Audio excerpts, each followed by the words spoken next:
Just end it quickly, she begged. The lonely soldier lifted her skirt and saw the brand burned into her. The air was quiet in a way that felt wrong, as if even sound had learned to stay away. No birds, no machines, only the soft wind moving through metal bones. Sergeant Elias Rook walked alone through the ruins. His armor was scratched and faded, the white paint burned dark by old battles. The symbol of Earth's union was still visible on his shoulder, though it had been chipped by shrapnel. His rifle was held low but ready. He had learned long ago that danger liked to pretend it was gone. This was supposed to be a simple patrol. The alien Dominion had abandoned this world weeks ago after losing the sector. Most human forces had already moved forward. Elias had been left behind with a small unit to search for survivors and confirm that no enemy forces remained. Then the unit was called away. A damaged transport, a sudden order, a wrong calculation. Now Elias was alone. He did not mind the silence at first. After years of war, silence felt like a gift. But as he moved deeper into the city, something began to press against his thoughts. The feeling that he was being watched, not by eyes but by memory. This place remembered what had happened here. He stepped over a fallen banner of the Dominion. Its symbol, once bright and proud, was now burned and torn. The aliens believed symbols meant power. Humans had learned they were only cloth. His scanner showed no active enemy signals. Radiation was low. Life signs were almost non-existent, almost. Elias stopped walking. He turned slowly, listening. There it was again, a sound that did not belong to the wind. It was soft, weak, human. He followed it through a collapsed street and into what had once been a public shelter. The doors were half buried under rubble, but someone had forced a narrow opening. Inside, the light was dim and dust hung in the air. "Hello," Elias said, keeping his voice calm. No answer. He took a careful step inside. That was when he saw her. She was sitting against the far wall, knees drawn close to her chest. Her clothes were torn and dirty, her hair tangled and dull. One side of her face was bruised and dried blood marked her temple. She looked thin, too thin, and very tired. But she was alive. Her eyes lifted when she saw him. They widened in fear. "Don't come closer," she said quickly. Her voice shook, but it was clear. Elias stopped. "I'm human," he said. "Union forces, the enemy is gone." She let out a short, broken laugh. "They're never gone," she said. He noticed her hands. They were shaking badly, not from cold, from something deeper. "I'm here to help," Elias said. "Are you injured?" She did not answer right away. Her eyes moved to his rifle, then back to his face. Slowly she lowered her head. "Please," she said quietly. "If you're going to do it, just end it quickly." The words hit him harder than any weapon. Elias stared at her. "Do what?" he asked. She swallowed. "Kill me," she said. The room felt smaller. "I'm not here to kill anyone," Elias said. "Why would you think that?" She shook her head, tears forming but not falling. "They always say that," she whispered. Elias lowered his rifle and placed it gently against the wall. Then he removed his helmet so she could see his face clearly, tired, unshaven, human. "I won't hurt you," he said. "I promise." Promises had weight in war. He did not use them lightly. She watched him closely, as if waiting for the lie to reveal itself. When it did not, her shoulders slowly sagged. "You shouldn't be here," she said. "If they find you—" "They won't," Elias said. "Their fleets are gone." She laughed again, louder this time, almost angry. "You don't understand," she said.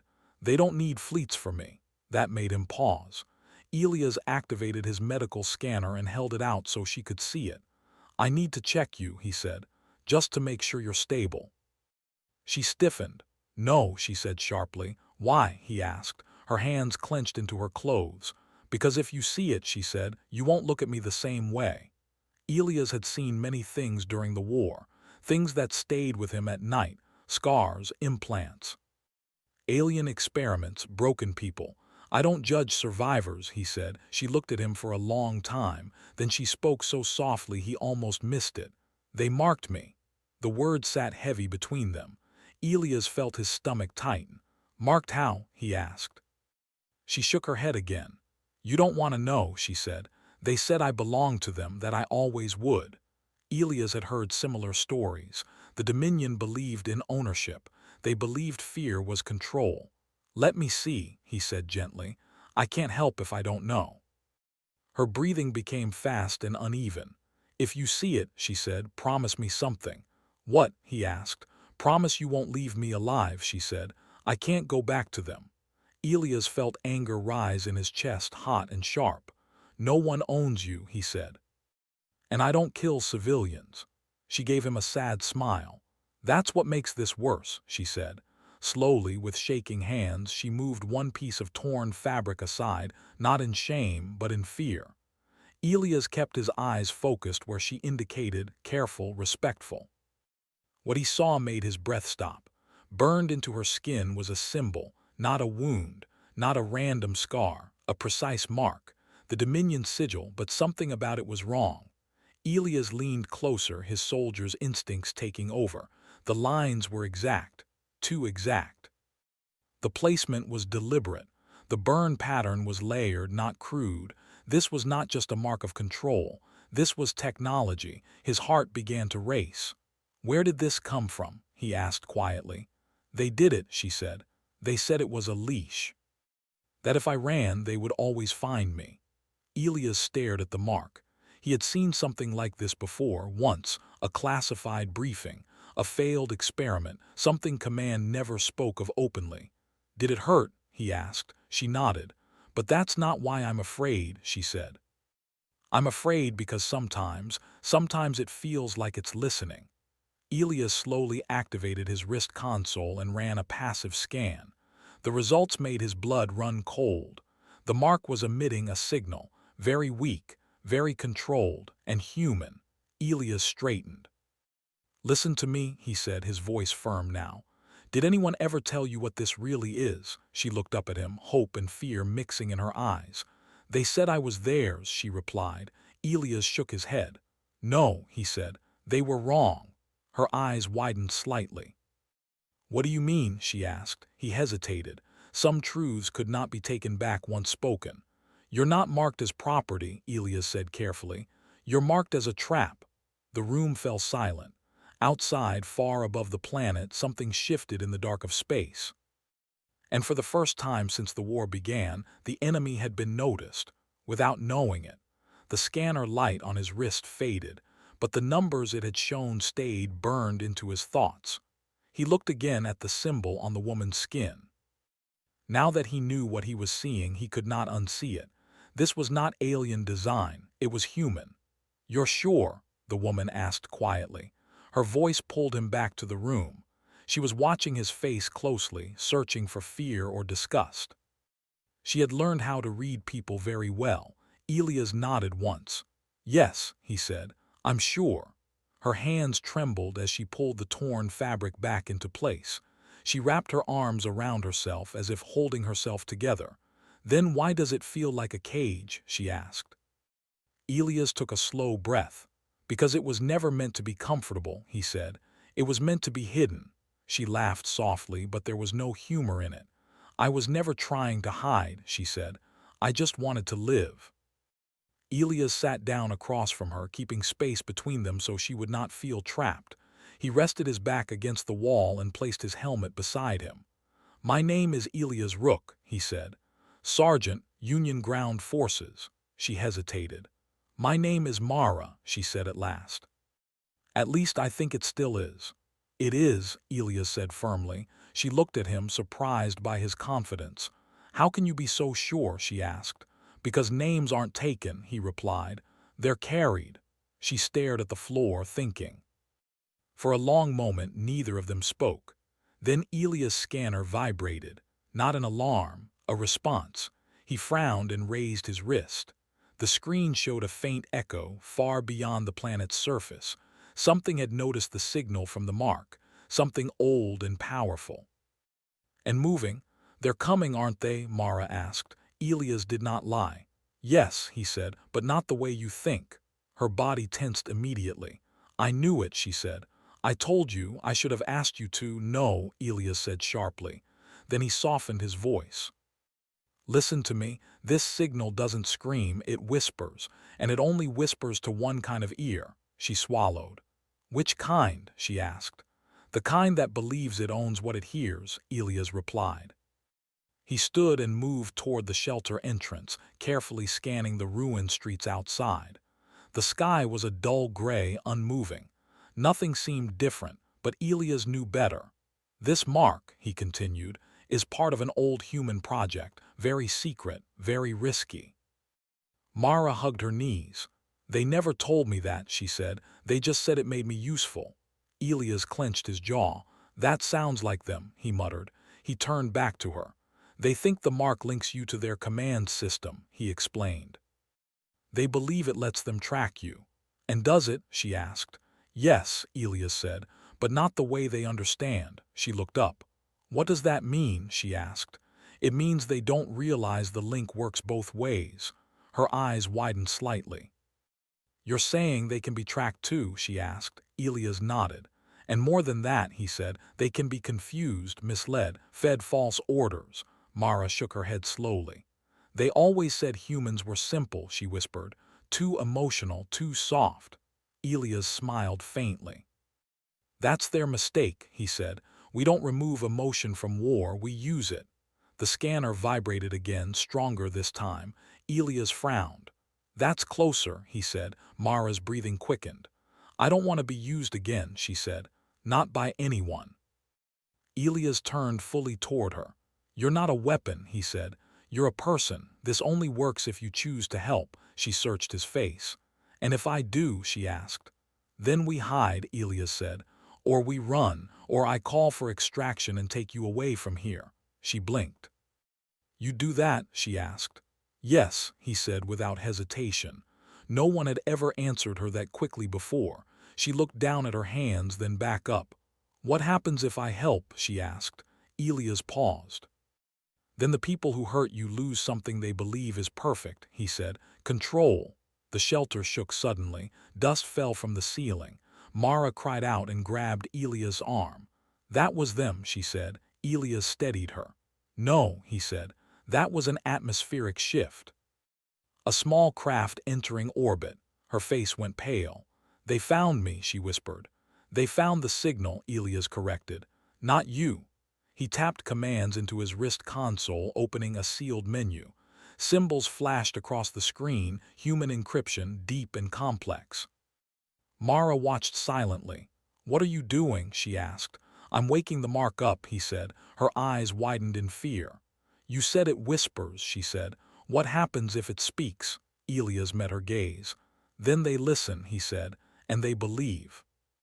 The scanner vibrated again, this time with rhythm, a pattern. Elias felt a strange sense of calm settle over him. This was what he had been trained for, not the fighting, but the moment when choices mattered.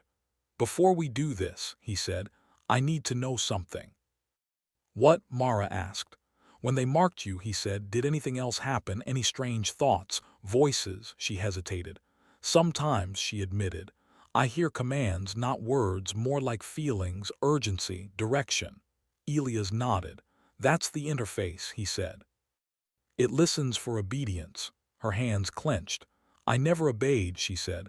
A hint of pride touched her voice. Elias smiled.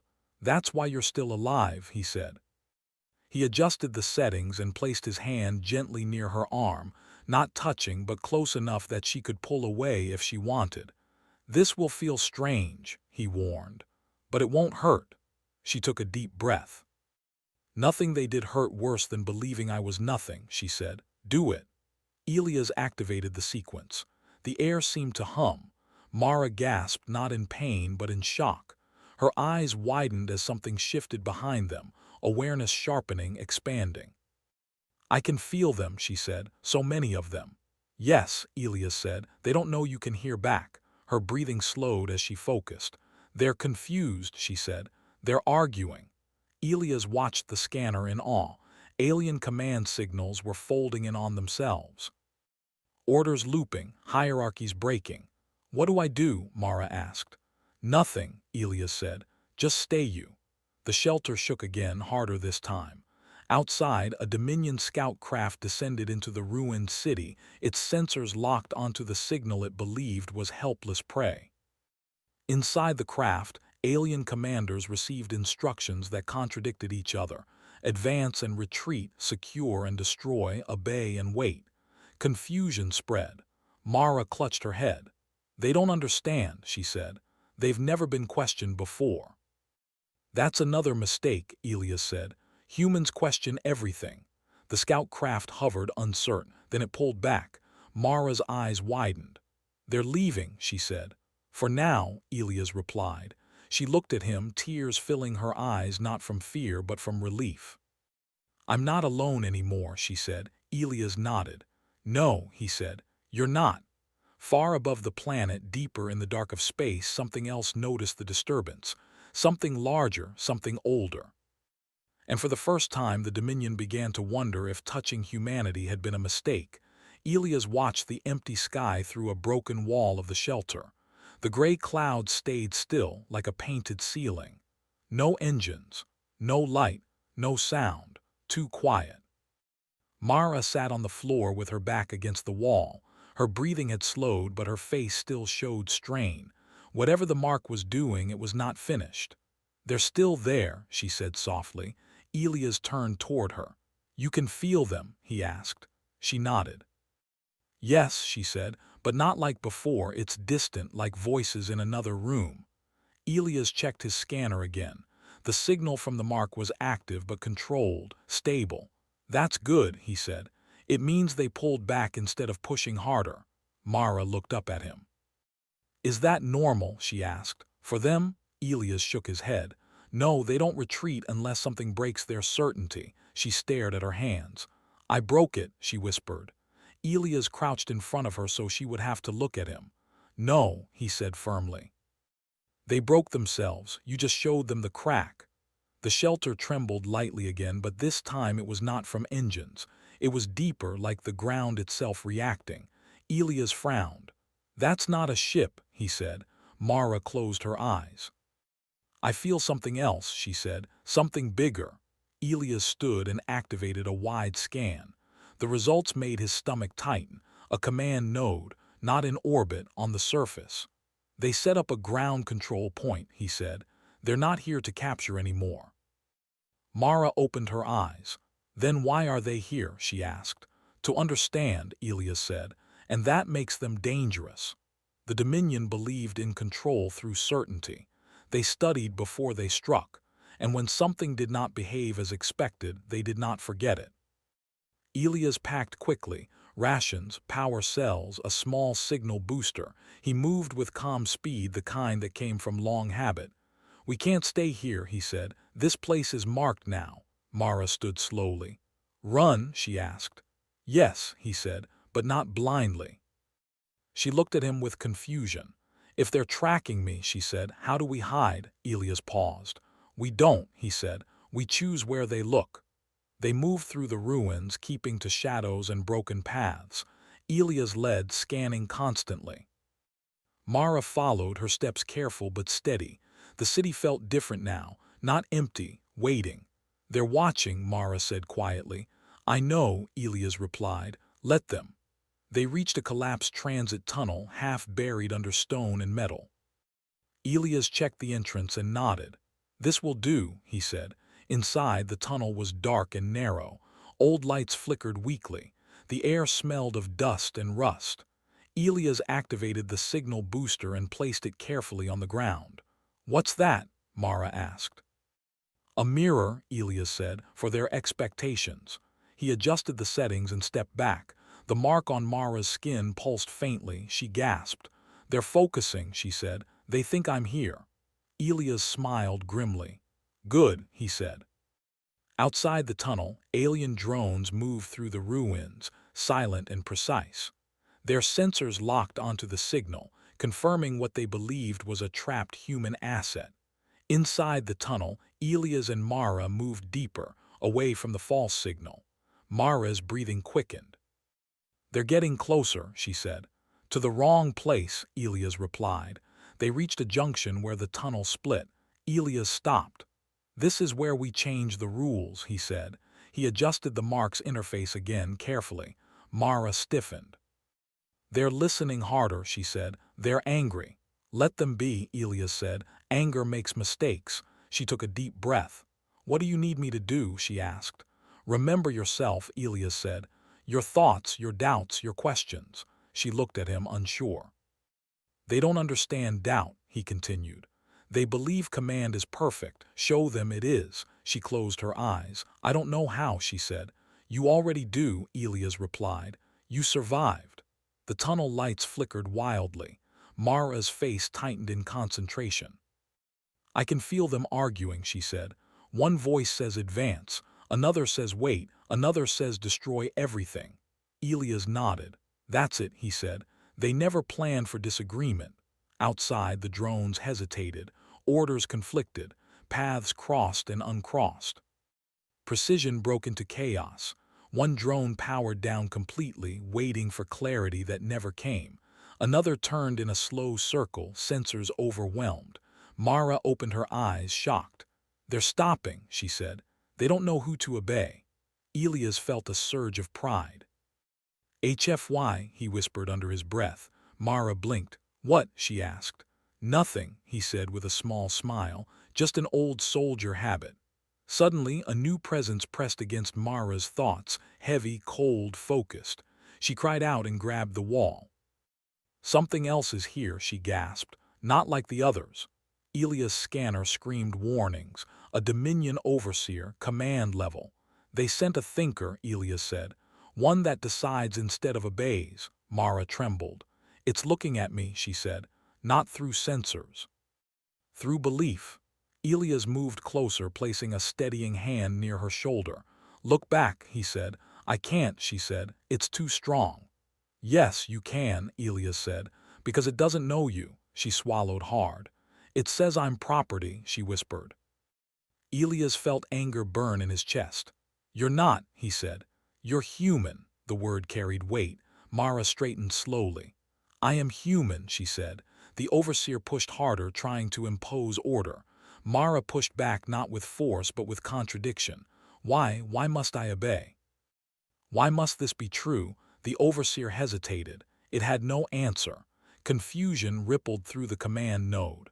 The overseer sent corrective signals, but the network no longer trusted them. Mara cried out again, then laughed through tears. It's afraid, she said. It doesn't know how to be wrong. Elias checked the scanner. Enemy signals are collapsing, he said. They're pulling back across the sector. Mara sank to her knees, exhausted. I didn't fight them, she said weakly. I just refused them. Elias knelt beside her. That's how humans fight most of the time, he said. We refuse to be what others decide. A low rumble echoed through the tunnel. What now? Mara asked. Now, Elias said, we make sure this wasn't a one-time lesson. He activated his long-range communicator and bypassed standard channels. A secure code flashed, one he hadn't used in years. This is Sergeant Elias Rook, he said calmly. I'm reporting a live confirmation of Project Echo Mark. Subject alive. Functional. Enemy command compromised. Static filled the line. Then a voice responded, careful, controlled. Say again, Sergeant, the voice said. Elias looked at Mara. Human resilience confirmed, he said. Request immediate extraction and containment not of the subject, of the data. Silence, then copy that, the voice said. Extraction inbound. Mara looked at him, startled. They're coming for me, she asked. Elias shook his head. They're coming for the truth, he said, and to protect you. Tears ran down her face. I thought I was a mistake, she said. Elias met her eyes. No, he said. You're proof. Far away across alien command networks, a warning began to spread. Do not mark humans, do not claim humans, they do not break, they reflect. And in that reflection, empires began to see their end. The city outside the tunnel lay quiet once more, but Elias knew this calm would not last long. The signal from Mara's mark had done more than confuse the Dominion's small scouts. It had sent ripples across the entire sector.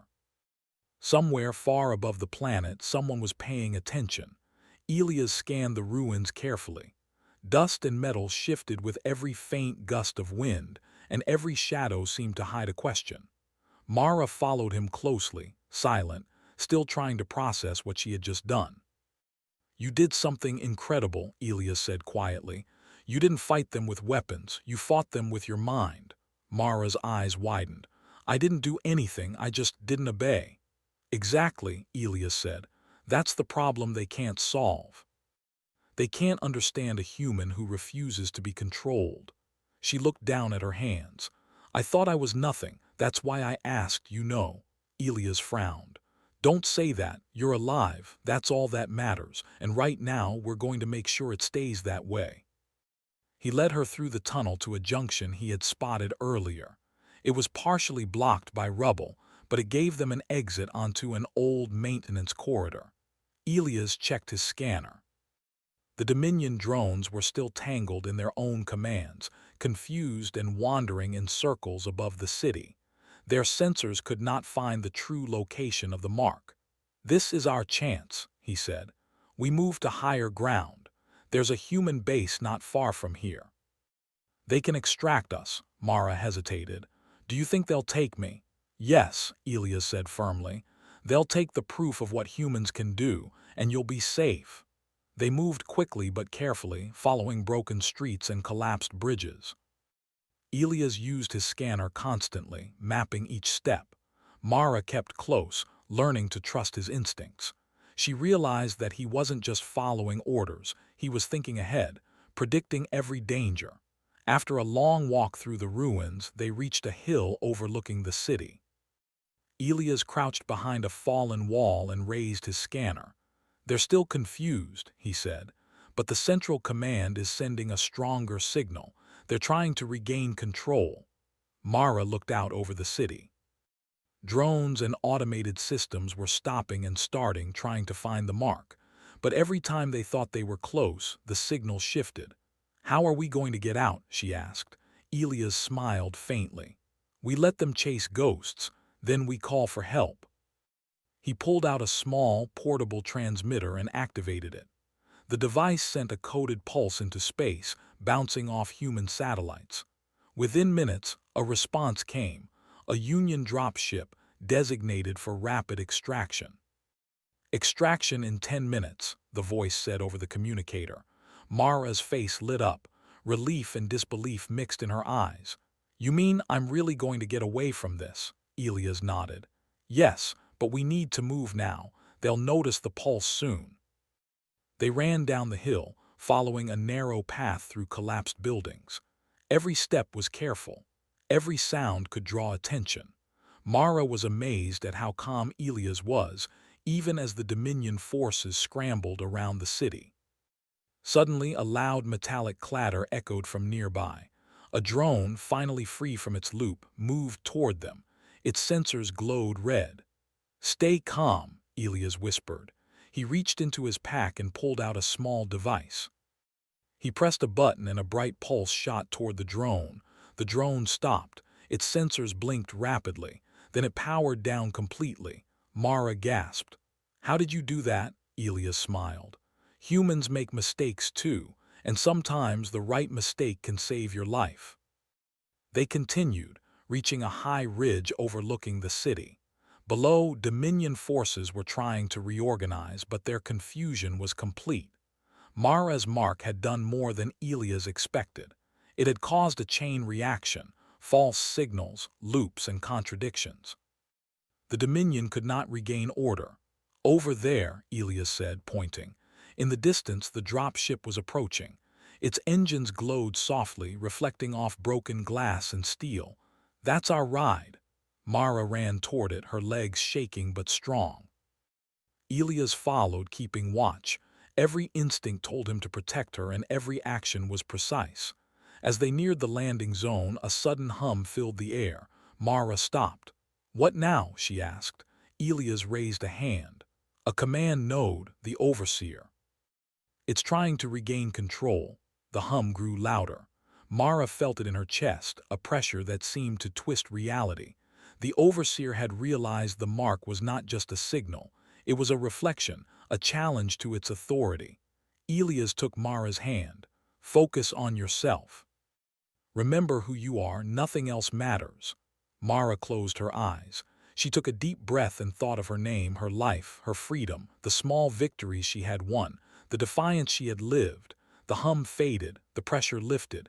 Elias smiled. See. You're stronger than they are. The dropship's ramp lowered.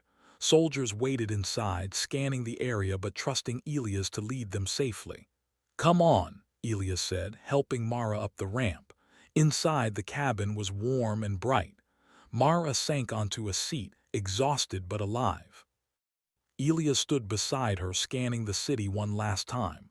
Extraction successful, he said. For now, but they'll be back. They always come back. Mara looked at him, understanding. But they won't catch me the same way again, she said. Elias nodded. Not with humans in charge of the rules. Outside, the Dominion forces began to retreat, but their systems were crippled. The mark had done what no human weapon could, turned fear into hesitation, control into chaos. Mara touched the mark on her arm. It's still there, she whispered. Yes, Elias said, and it will be, but now it's ours, not theirs. The dropship lifted off, carrying them away from the ruined city. The horizon stretched wide, gray clouds giving way to faint sunlight. Mara looked down at the planet, feeling something she had not felt in years, hope. You saved me, she said softly. No, Elias replied. You saved yourself. I just helped you realize it. The ship climbed higher. Far below, the Dominion forces tried to reorganize. The overseer screamed commands into an empty system, but the mark had already rewritten the rules. Mara turned to Elias. What happens now? He smiled faintly. Now, we make sure the rest of humanity knows we are never as weak as they think. And that even when they try to control us, we can choose differently. The dropship disappeared into the clouds, leaving the ruined city behind. The mark pulsed faintly on Mara's arm, a reminder of power and defiance. And somewhere, far across the stars, the Dominion realized a terrifying truth. Humans were not just unpredictable. Humans were unstoppable when they refused to be broken. Mara closed her eyes and breathed deeply. Freedom had a taste she would never forget. And for the first time in her life, she felt fully alive. Elias stood beside her, silent, proud. The war was far from over, but today humanity had won, not by weapons, but by courage, defiance, and the choice to never surrender. For Mara, for Elias, and for every human who refused to be controlled, the mark had become a symbol, a warning, a promise. Humanity would not be tamed. The dropship cut through the clouds, leaving the ruined city far below. Mara leaned back in her seat, exhausted but alert. The hum of the engines and the soft vibration of the cabin reminded her that she was alive, really alive, for the first time in years. Elias stood nearby, scanning the distant horizon. The planet they had left behind was scarred, quiet, and dangerous, but it was also proof. Proof that even the smallest act of human defiance could turn the tide against overwhelming odds. Mara turned to him. Do you think they'll ever understand? Elias shook his head. No, that's the point. They will try and they will fail. Every time they think they've controlled humans, we find a way to prove them wrong. She looked at the mark on her arm. It was faint now, no longer sending pulses strong enough to reach beyond the planet, but she could still feel it, like a tiny heartbeat. Not a leash, not a command, but a memory, a reminder of the strength she had carried inside herself all along. I never wanted to be special, she said softly. I just wanted to survive. Survival is how humans become special, Elias said. It's how we fight back. It's how we win. The ship's communicator beeped. A voice, calm and controlled, came through. Sergeant Rook, subject secure. Prepare for debrief and transfer to Union headquarters. This is a high-priority report. Elias nodded. Understood. He looked at Mara. They'll want to know exactly what happened on the surface. Every detail. Mara frowned. Do we tell them everything? Elias smiled faintly. We tell them enough so humans learn, not to brag, not to scare, but so we never forget what we can do when we refuse to be broken. Hours passed as the ship climbed higher, leaving the atmosphere behind. Mara watched the stars and thought about the planet below. She remembered the tunnels, the ruined streets, the confused drones, and the overseer who could not understand her refusal. "It's strange," she said. "I thought I was powerless, and then I wasn't powerless at all." Elias leaned against a wall, arms crossed. "That's human nature. We adapt. We survive. We turn what others use to control us into our strength. That's why no one can ever truly dominate humanity." Mara thought about the Dominion fleets, the command nodes, and the mark itself. She had been scared, alone, and helpless, but Elia's calm guidance and the mark's strange properties had turned fear into advantage. "I used to be afraid of the mark," she admitted. "I thought it made me a weapon or worse, a slave." "Now you know it can be a tool," Elias said, "but only if you choose how to use it. That's what makes humans different. We don't blindly obey. We decide." The dropship shook lightly as it entered a safer orbit. The city they had left behind was barely visible now, a scarred reminder of what humans could endure and overcome. "They'll probably try to mark someone else," Mara said. "Someone weaker, someone who will obey." Elias shook his head. "Not anymore. They've learned the wrong lesson this time. Humans aren't just survivors. We reflect control back. We create consequences. They will think twice before touching anyone again." Mara smiled faintly. "Then maybe I'm not just proof of what humans can do. Maybe I'm the warning." "Exactly," Elias said. "A symbol, a warning, and a reminder." The dropship entered Union Headquarters Orbital Station. The docking bay opened and a team of Union personnel greeted them. They were efficient, professional, and respectful, trained for emergencies like this, but not expecting the story they were about to hear. Elias and Mara were led to a secure chamber. A holographic screen flickered to life, showing the layout of the city they had just left. Lines of drones, commands, and nodes blinked in a chaotic pattern, the evidence of the mark's power. One officer looked at Mara in awe. This is incredible. How did you survive?" Mara hesitated, then smiled. "I didn't just survive. I refused to be controlled, that's all." The officer exchanged a glance with Elias. "The Dominion underestimated humans again," he said. "Always," Elias replied. "And they always will if we remember who we are." The debrief lasted hours. Mara recounted every detail: the mark, the signal, the confusion of the enemy forces, and the role Elias had played in keeping her safe. She described the fear she had felt and the strange power she had learned to wield. Every detail mattered. Every hesitation, every choice, every moment of defiance. By the time she finished, the Union officers understood something fundamental. Humans could not be predicted, controlled, or broken. The mark had shown them not just a tool of war, but a lesson in the power of freedom. "You understand," Elias said quietly after the officers left the room, "that what you did isn't just survival, it's a message." Mara looked at him. "A message?"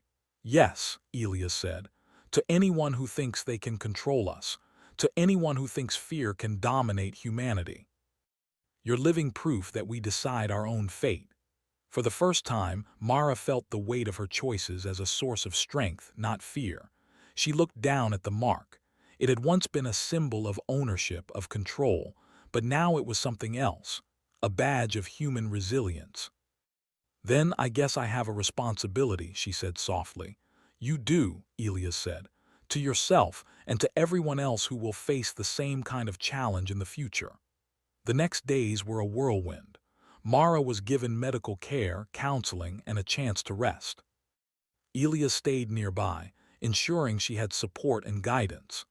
They spoke often about the mark, about strategy, and about the strange power humans could wield when they refused to obey. And as the days passed, word of Mara's survival spread quietly through Union intelligence networks. She became a symbol, not of fear, not of weapons, but of defiance, of hope, of the simple human strength that no technology, no command node, no alien fleet could ever take away. Weeks later, Mara returned to the planet briefly, but not to fight. She went to document the ruins, the tunnels, and the remnants of the Dominion's failed control network. She walked through the shattered streets with Elias, now safe, now alive, now a witness to the truth of what humans could do. "You know," she said as they stood on the ridge overlooking the city, "I thought I would never feel strong again. I thought I would always be nothing." "You were never nothing," Elias said. "You were learning to be human. That's stronger than anything they could ever make you believe." The sun broke through the clouds, casting golden light over the ruined towers and the dust-filled streets. Mara felt warmth on her face, and for the first time she truly believed in the promise of survival. "We should leave," Elias said. "They'll rebuild, but we'll be ready if they ever come back." Mara nodded. "And the mark?" Elias glanced at her arm. The faint pulse remained, quiet and steady. "It's yours now. A warning and a reminder. Keep it and tell the story. Show everyone that humans can survive and resist anything." Mara touched the mark and smiled. She had learned fear, confusion, and control, but she had also learned choice, courage, and freedom. And far above the planet, across the stars, the Dominion fleets adjusted their strategies. Their commanders whispered of the human who had refused to obey, of the mark that had turned a system into chaos, and of the lesson they could not unlearn. Humans were not just unpredictable. Humans were unstoppable when they refused to be broken. Mara turned to Elias. "Do you think they'll try again?" "Maybe," he said, "but they'll remember us. And every time they try, humans will be ready. We don't fight with blind obedience. We fight with thought, courage, and the refusal to surrender." Mara smiled faintly. "Then I'm ready too." Elias nodded. Together they looked out at the stars, knowing that the war was far from over, but humanity had already won in ways no fleet or army could understand. The mark on Mara's arm pulsed once more softly. Not a leash, not a command. A signal of life, of strength, and of human defiance. And so the legend began, not of weapons, not of conquest, not of fear, but of a human who refused to obey, a soldier who believed, and the mark that became a warning across the stars. A warning that humanity would never be tamed.